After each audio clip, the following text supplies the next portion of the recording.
Hey guys, this is Matt Core from CtrlPaint.com. Do you remember the old video where I talked about how to simplify a coffee cup into basic shapes? And the idea here was to make it easier for you to visualize the object as a three-dimensional thing and not just copy the outlines. Well, let's take that same technique and apply it to a much more complicated object. And for this video, we're going to be using a screenshot of a character from the World of Warcraft video game, because their characters are very stylized, so they're already exaggerated and simplified, more so than a photograph of a person. So in a lot of ways, what I'm thinking of here is almost like a dress form, where it's a simplified form that I'm then going to lay the costume on top. And so I'm thinking of the very most basic three-dimensional primitives that would sort of represent the shape of his body. I'm paying attention to the proportions and to whether I'm getting the angles correct, but not worrying about any of the details right now. I'm laying out more of a blueprint or a scaffolding to build my character on top of.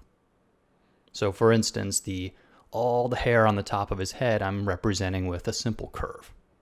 And here I'm drawing an oval where his neck is going to connect. So this is not what I'm seeing, but more how I'm envisioning him being built together. And I'm switching back and forth between pencil and eraser, and really just roughing in his major shapes.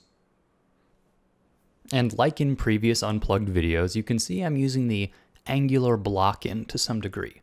I'm starting with the largest shapes, and then I'm going to add in progressively more specific shapes.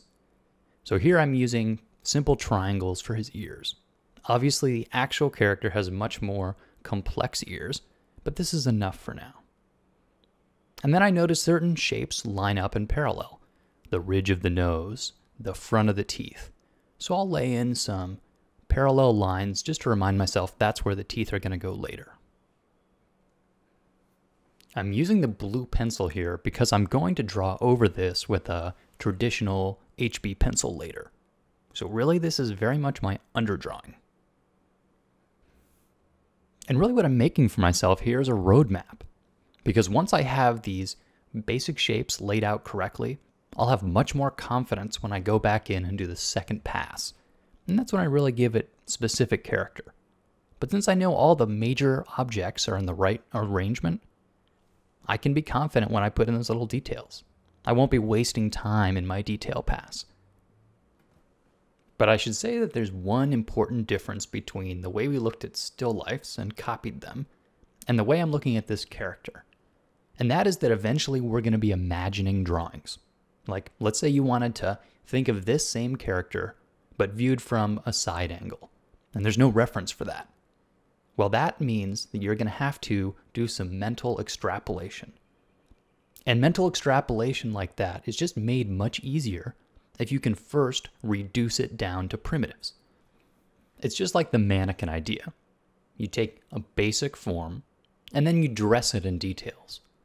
But rotating something in your mind's eye is just much easier if the object is simple. So this idea of visual reduction will begin to be how you think about drawing in general. You'll see any object around you in simplified forms. How can you reduce a coffee cup is the same way that you can reduce a character or even a cityscape. Because you can see here, once I've gotten some of the major landmarks in place, now I'm starting to refine. And how much you want to refine at this stage is really up to you. Probably since I'm using a blue pencil here, I wouldn't take this all the way to a finish. But I just want to do a little more refinement here so I have a great blueprint for when I do go in and do my proper drawing. In fact, the second half of this video, what I'm going to play on Thursday, is taking the blueprint that we've established here and taking it to a final drawing. And you'll see how much confidence this strong underdrawing really gives me. So in the future when you're drawing, think about constructive form. Use visual reduction and make these objects really 3D. Have fun, and thanks for watching, guys.